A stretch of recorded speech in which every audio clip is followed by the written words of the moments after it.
Good morning বন্ধুরা, তোমাদের সবাইকে কেমন আছো? তোমরা সবাই জানিও আমি খুব ভালো রয়েছি। আজকে হচ্ছে মঙ্গলবারের সকাল 7:30 বাজে। তো এখন থেকেই আমি ব্লগটা শুরু করলাম। আর আমাকে দেখে নিশ্চয়ই বুঝতে পারছো যে পুরো স্নান কমপ্লিট হয়ে গেছে। উঠেছি 6টার পরে উঠে ভাবলাম সংসারের সমস্ত কাজ সেরে আগে স্নানটা করি, পরে রান্না হবে, ভ্লগ হবে, সব হবে। তো সেই জন্য 7:30 বেজে গেছে। এখন আমি যেটা করব সেটা হচ্ছে ফ্রিজ খুলে সবজি বের করব, কারণ মোচাটা তো কালকে আমার ননদ রান্না করেছে, তো যাক মোচাটা উঠে গেছে। আর চাল কুমড়ো আছে, কাঁকরোল আছে, বাঁধাকপি আছে, ওগুলো আজকে সব ব্যবস্থা করতে হবে, কারণ বাঁধাকপি আর কাঁকরোলটা আমি অনেক দিন হলো কিনেছি, এমনকি চাল কুমড়োটাও। তবু ওই চাল কুমড়ো আর বাঁধাকপি তো একসাথে করব না, আজকে বাঁধাকপিটা বানাবো, ওটা যেহেতু অনেক আগে কেনা, চাল কুমড়োটা রেখে দেবো, ওটা কালকে করবো, আর কাঁকরোলগুলো ভাজা করব। তো সকালবেলায় ভাবছি কোনো আলু সিদ্ধ কিংবা আলু চচ্চড়ি না, ওই সকালবেলা বাঁধাকপিটা রান্না করবো আর তার সাথে গরম ভাত হবে। আর পরে বাকি চিন্তা যা হয় হবে, দেখা যাবে। তার জন্য সারা দিন পড়ে আছে। এ দেখো বাঁধাকপি কেটে বাঁধাকপি সিদ্ধ করাও হয়ে গেছে। তবে এখনকার যে বাঁধাকপিগুলো না, বেশিরভাগ এ দেখো সিজনের যেগুলো হয় অনেকটা জল বেরোয়, অল্প হয়ে যায়। আর এটা যতটা মনে হচ্ছে যেন ততটাই আছে, অল্প পরিমাণে কমেছে। আর এই যে বাঁধাকপির আলু ভাজি, অনেকে কি করে জানো, সিজনে যখন বাঁধাকপির দাম কম হয় তখন বেশি করে কিনে কেটে কুচিয়ে ওটা রোদে শুকিয়ে কোটোয় ভরে রাখে, ওটা সারা বছর খাওয়া যায়। আর একটু ফ্রিজে শুকিয়েছে বলে আবার বলছো রসকস কিছু নেই।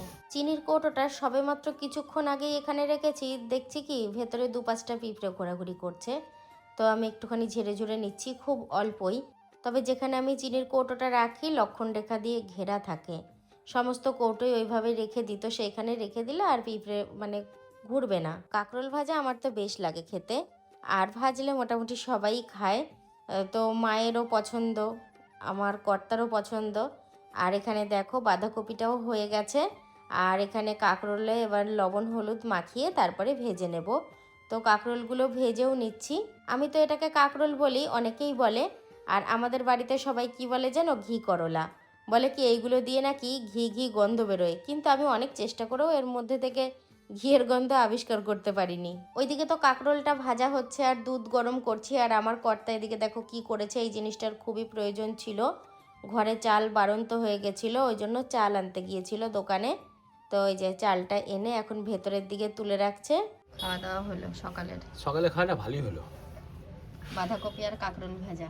মাংস নিয়ে এসেছে, এখানে 500 গ্রাম রয়েছে। আর এই ঝাঁঝরি থালাটায় নিলাম, ধুতে সুবিধা হবে। জানো তো একটা ছোট যদি ঝুড়ি থাকে না, তাতে মাছ মাংস ধুতে খুব সুবিধা হয়। অনেক আগে আমাদের ছিল, এমনকি এখানে অনেকের বাড়িতেও দেখেছি, কিন্তু আমাদের ওই ঝুড়িটা ভেঙে যাওয়ার পরে গ্রাহ্য করে আর কেনা হয়নি। ভাবছি মেলায় খেলায় কোথাও গেলে একটা ছোট ঝুড়ি কিনবো, যেটাকে পেতে বলে। ওই যে বলে না পেতে করে মাছ মাংস ধোয়, তো ওই জিনিসটা কিনবো, ছোট্ট একটা ঝুড়ি। রান্না যে পুরোপুরি হলো সেটা বলবো না, মাংসর তরকারিটা হয়েছে, আর অন্যান্য বাকি তরকারি তো সকালের দিকেই করেছি, ওইগুলো দিয়ে খাওয়া হয়েছে। আর লাস্টে ভাতটা করব, তাহলেই হবে। রান্না পুরোপুরি হয়নি গো, অর্ধেক হলো। এ দেখো এখানে মাংসের ঝোল আর কাঁকরোল ভাজাটা রেখেছি। বাঁধাকপি যেটা আছে ওটা সকালে একবার খাওয়া হয়েছে, দুপুরে আর কাউরির খেতে ভাল লাগবে না। রাত্রে মায়ের জন্য রুটি করা হবে, তখন ওই রুটি দিয়ে খেতে ভাল লাগবে। আর মাংসের তরকারি 500 মাংস নিয়ে এসছে। 500 এনেছো? দুপুরে খাবো, যেটুকু থাকবে রাত্রের জন্য রেখে দেবো। আর আমি ওকে কদিন ধরেই বলছিলাম যে এখানে কিছু জিনিস আছে যেগুলো ওপরে তোলার মতো, তুলে দাও। ও তো গ্রাহ্য করে না, ভুলে যায়। তো আজকে আমি আবার বললাম, আমি বললাম এগুলো করো। তোমাকে দেখেই মজা করলো। জানি তো, আর না করলে যে কথা শোনা আছে সেটাও জানো। সেটাও ভালোভাবে জানি। তাহলে একটা আকন্দ গাছের চারা নিয়ে আসলাম বাড়িতে বসাবো বলে। আমার কিন্তু জানা নেই এই চারা বাড়িতে বসাতে আছে কি নেই। সাদা আকন্দ নাকি? সাদা আকন্দ, আমিও জানি না সেটি।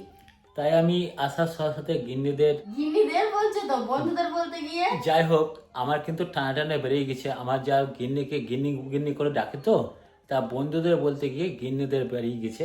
তবে তোমাদের যদি কারোর জানা থাকে এই আকন্দ গাছ বাড়িতে লাগাতে আছে কিনা, তাহলে কিন্তু এই চারাটা কিন্তু আমি আজকে বসানোই থাকবে। আর যদি বলো না লাগাতে নেই, তাহলে আমি কালকে তুলে ফেলবো এটা। আমরা ছোটবেলায় কি বলতাম, যে রোদ উঠেছে এবং বৃষ্টিও পড়ছে, তা ছোটবেলায় বুদ্ধি ছিল কি, ব্যাঙ ধরতাম, ব্যাঙ ধরে বিয়ে দিয়ে দিতাম এই রোদ আর বৃষ্টি হলে। তা আজকেও তাই দেখছি, রোদও হচ্ছে এবং বৃষ্টিও হচ্ছে। আমরা একটা খাওয়া দাওয়ার পরে একটা মুভি চালিয়েছিলাম, মুভিটা দেখছিলাম, মুভিটা শেষ করে তারপরে আমি বাইরে আসলাম। বাইরে এসে দেখি আমার ছোট বোন যা হাঁড়ি কলসি যা ছিল বৃষ্টির জল সব ধরে রেখে দিয়েছে। আমি ওকে জিজ্ঞাসা করলাম, তুই এত জল কি করবি?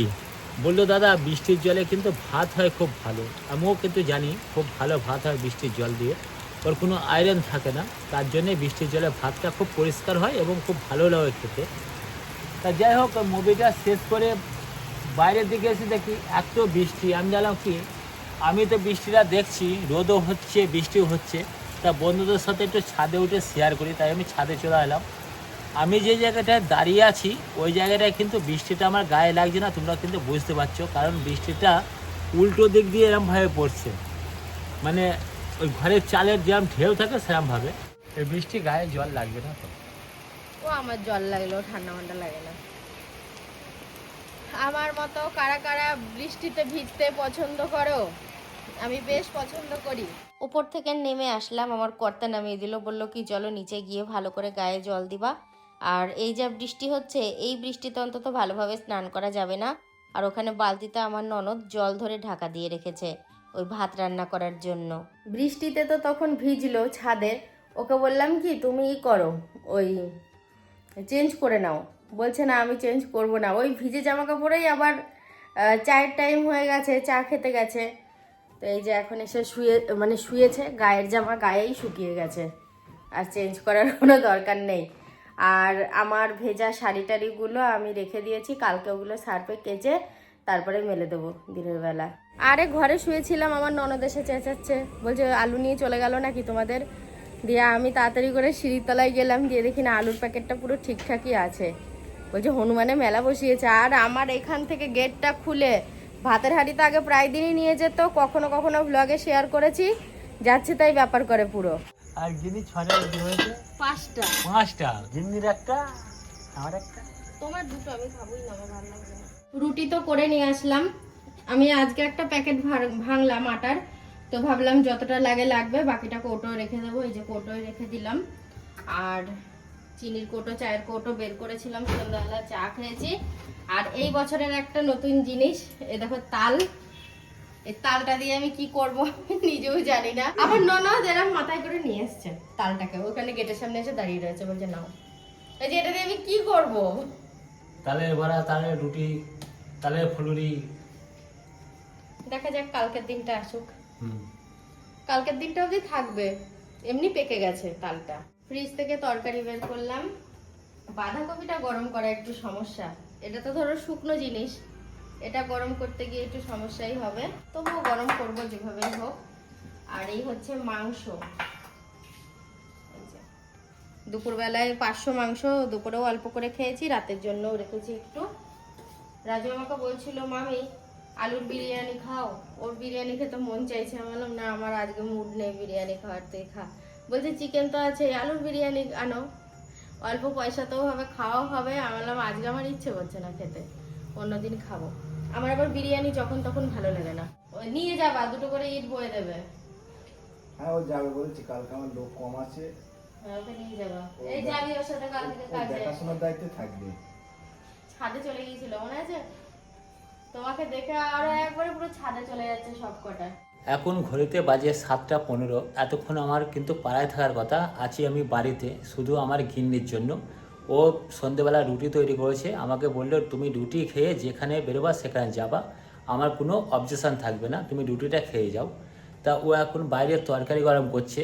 ওই তরকারি গরম করার কিন্তু একটা কারণ থাকে, মানুষের একটা ম্যানিয়া থাকে না, ওর কিন্তু সেটাই আছে, কে বা শীতকাল কে বা গরমকাল, ওর তরকারি কিন্তু গরম করবেই 2-3 বার করে। আর এখন আমার কাজ আছে কি জানো, ওপরে তো বৃষ্টি পড়ছি আর বোতলের জলগুলো খালি হয়ে গেছে, এখানেও জল ভরতে হবে। তার আগে কী করব, আমি ঘরের মধ্যে যাই, একটু বসি।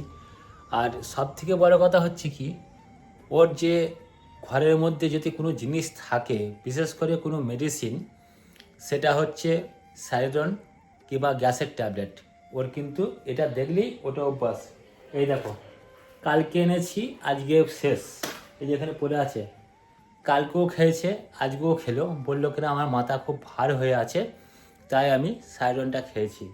ভালো কথা, যখন না থাকবে তখন কিন্তু ওর মাথা ভার হয়ে থাকবে না, তখন কিন্তু মাথা খুব ভালো থাকবে। কি তোমার হয়েছে? তো একদম কাজ ভালো না, কখন বলেছি লাইটগুলো অফ করতে, এখনো তুমি অফ করোনি। আচ্ছা, তোমার কি আজকেও মাথায় যন্ত্রণা করছিল? না হুম, না, তাহলে বড়ি খেয়েছো? কোথায় বড়ি খেয়েছি? এই যে এই যে গ্যাসের ট্যাবলেট, স্যারোনা দিয়ে সবকিছুতে না ওই গোয়েন্দাগিরিটা বাদ দিবা, কালকেও তো খেয়েছো। ওই গোয়েন্দাগিরিটা বাদ দিবা। গোয়েন্দার গিরি কোথায়? এটা ও তো ভালো কথাই।